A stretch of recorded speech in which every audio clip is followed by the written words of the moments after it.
Hello my dear students, welcome to our channel Rajesh Biology and I am Rajesh MSc Zoology. Today our topic is the process of ovulation and the released secondary oocyte structure and the difference between oogenesis and the spermatogenesis.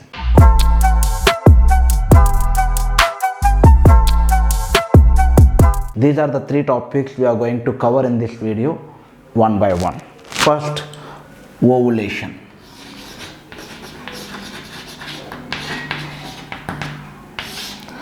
We already discussed about the spermiation, spermatogenesis, spermiogenesis, spermiation. Spermatogenesis means the complete process of formation of spermatozoa. That is called what? Spermatogenesis. In that, lastly formed spermatids are transformed into the spermatozoa. The transformation is called spermiogenesis. After the spermiogenesis happened, after the spermatozoa is formed, their heads embedded in the Sertoli cells and they finally released into the seminiferous tubules. They finally released into the lumen of the seminiferous tubules. The releasing is called spermiation. As like here, the ovulation means releasing of ova.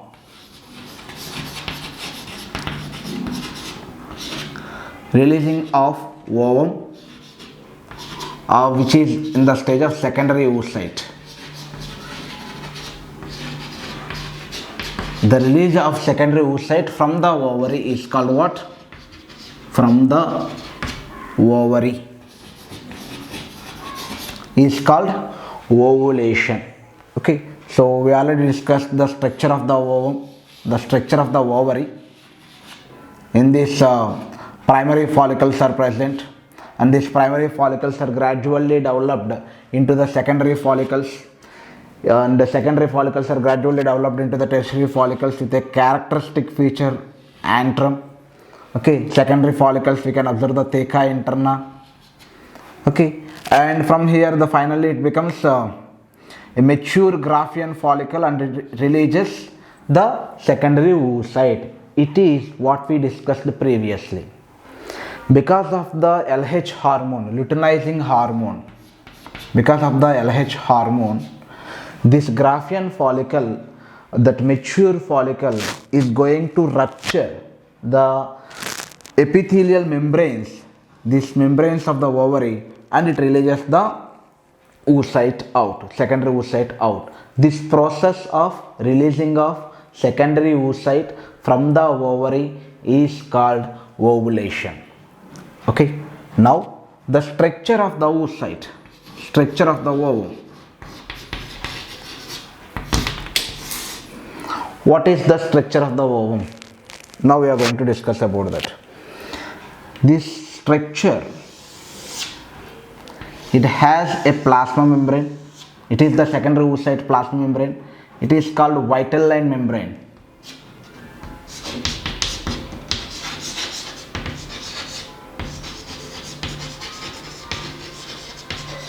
As like the remaining cells, as like the sperm cell, it is also has the plasma membrane, vital line membrane, and within this there is a more cytoplasm is there. The cytoplasm amount is very more because we already discussed previously in first meiotic division the secondary oocyte and first polar body is formed. This is the polar body. This is the polar body. So polar body has very less amount of cytoplasm. That's why the more amount of cytoplasm is remained within the secondary oocyte. That's why the secondary oocyte size is big when compared with this first polar body. This is secondary oocyte and more amount of cytoplasm. In this cytoplasm, nucleus is there.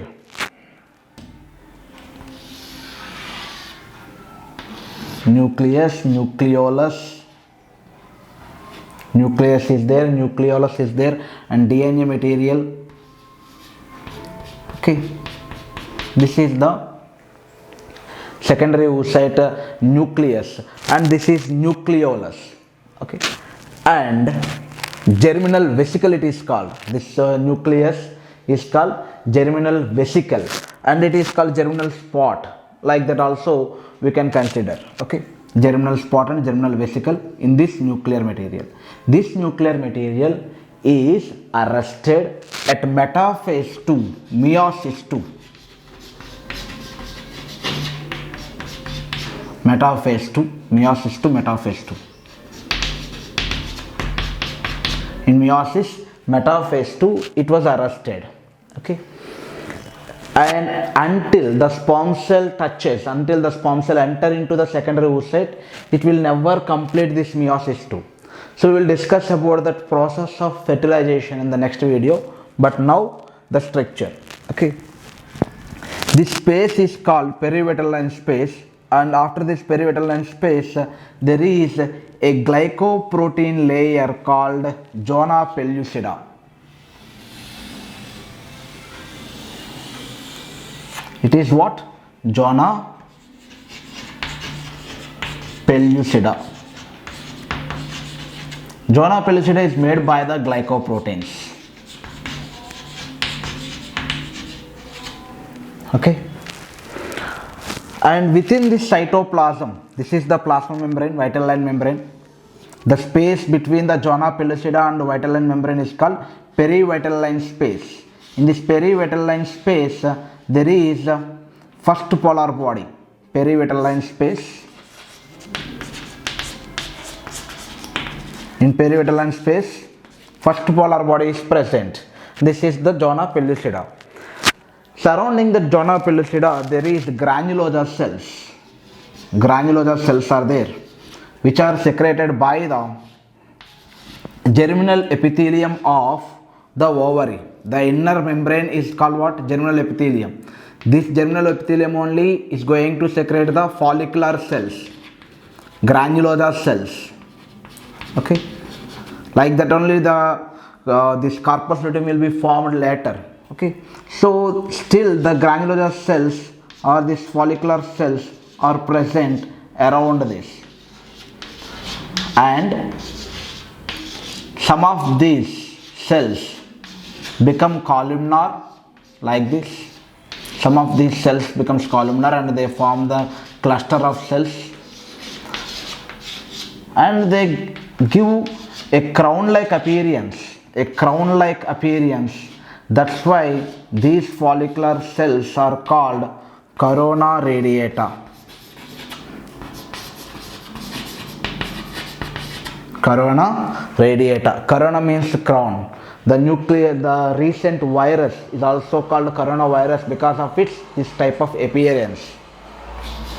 Corona type appearance, crown type appearance. That's why the virus is called coronavirus.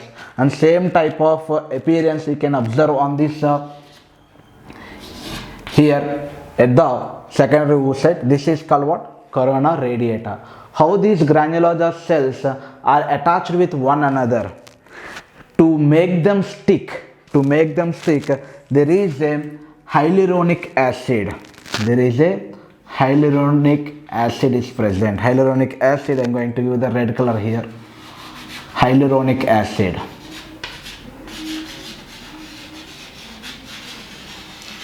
Hyaluronic acid is the substance which helps in this adhering of these granulosa cells. All these granulosa cells are attached with one another because of this hyaluronic acid.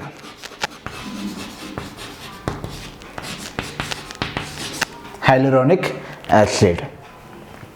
And this zona pellucida has receptors for the sperms. The zona pellucida contains what? This zona pellucida contains receptors for the sperm cells to bind. So many receptors are there. Okay, it is going to secrete some type of chemicals to attract the sperm cells. It is going to secrete some type of chemicals to attract the sperm cells. Okay, now in this cytoplasm also, the cytoplasm of the secondary oocyte, the cytoplasm also contains some granules. These granules are periphery. These granules are present peripherally near to the vital line membrane. That's why these granules are called cortical granules.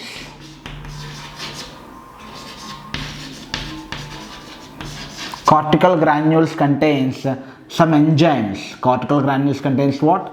These contain some enzymes. They are called lysins. These cortical granules has some enzymes which function is lysis of the membrane. Okay, cortical granules contains some enzymes, scissors type, like this. Okay, within this only endoplasmic reticulum is present and mitochondria is present, and within the endoplasmic reticulum calcium ions are present. So everything is equal to the normal cell cytoplasm. Here also cytoplasm is there. It plays a major role in the fertilization process. Okay, so this is the structure of the secondary oocyte, which is arrested at metaphase 2 and meiosis 2. Okay, and it will wait for the fertilization for 24 hours in ampullary isthmic region. 24 to 48 hours according to some textbooks, it will wait there for the fertilization. If it is not fertilized, it is going to destroyed by the immune cells. In some books, according to some others, it is also come out along with the menstrual flow. But in maximum cases, in maximum books, what I observed is it will be destroyed by the immune cells. The ovum will never come out through the menstrual flow. That is one point. And this ovum never complete the meiosis 2, metaphase 2, if it is not fertilized. This division will be complete if the fertilization takes place.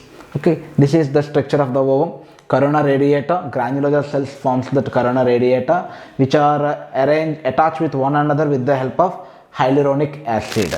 And the next zona pellucida, which is a glycoprotein layer, and the perivitelline space. In this perivitelline space, the first polar body is present, and according to some others, it is also completes its next meiotic division, and it forms another two polar bodies according to some others.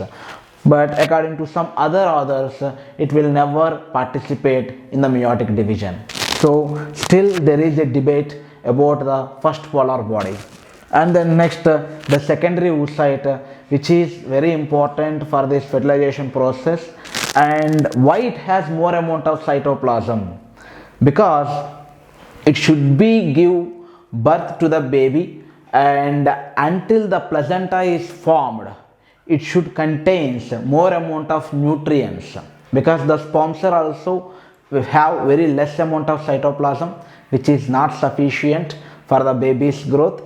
That's why more amount of cytoplasm is remain within the secondary oocyte. Okay, and it has the cortical granules, which has the lysins, and the nucleus, which is arrested at metaphase 2, meiosis 2. Okay, so this is the structure of the ovum. Now we will revise once the differences between the spermatogenesis and the oogenesis process. First, spermatogenesis process begins at the age of the puberty, but oogenesis process, it begins when the female baby present in her mother's womb, that means in the fetal ovary. Before the puberty, oogenesis process is started, and the spermatogenesis process from the puberty and up to the death, it will continues. Okay, there is no breaks, there is no pauses. But oogenesis process is stopped in fetal ovary only. In fetal ovary only, it will be stopped. From birth to the puberty, the oogonial cells are going to degenerate. Okay, that oogonial cells are the primary oocytes. They are the primary follicles are going to degenerate. That is the second difference. And another difference come to the spermatogenesis process. Spermatogonial mother cells are going to reform again and again up to the death. Spermatogonial mother cells are present, but oogonial mother cells, once the oogonia converted into primary oocyte, there is no oogonia. No oogonia is newly formed and no oogonia are added. Only the primary oocytes are there. They are also going to degenerate. That degeneration of oogonia is called follicular atrasia.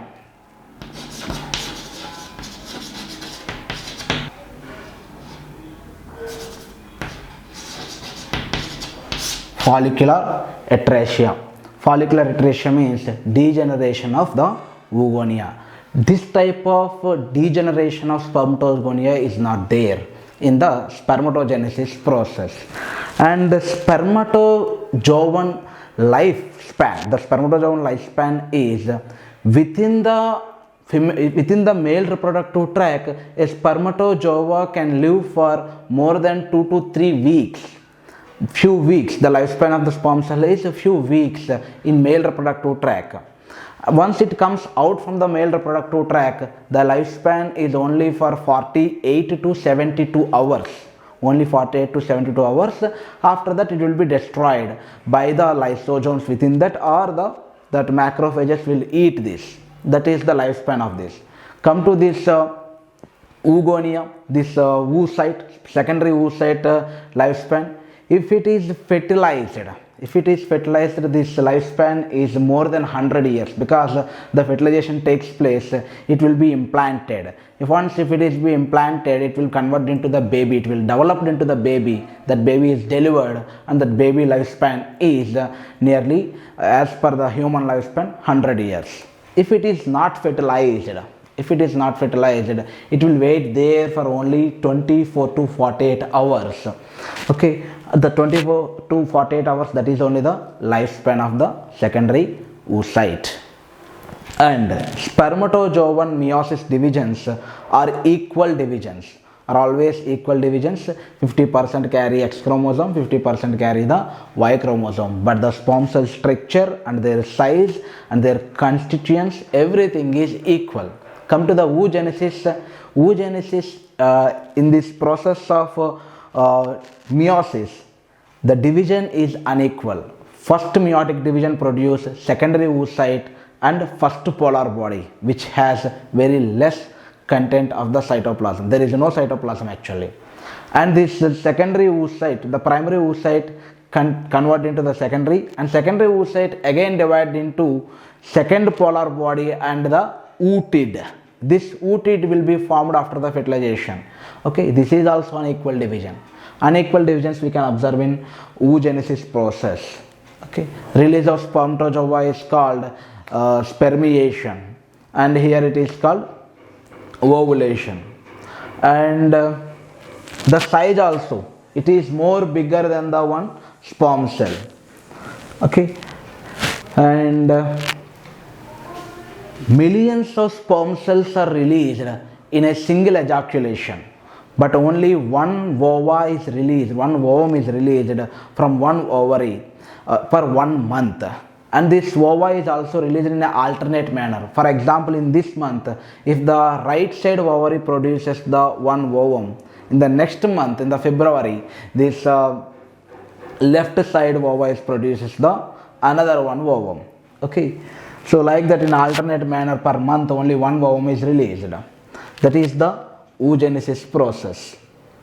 So this is the difference between, few differences between the spermatogenesis and oogenesis, sperm cell structure and ootid structure. And this is the process of ovulation, releasing of ootid from the secondary oocyte, from the ovary, and the structure of the ovum. In next class, we will discuss about the process of fertilization, and before that, menstrual cycle also we will discuss. First menstrual cycle, later we will discuss about the fertilization. Thank you.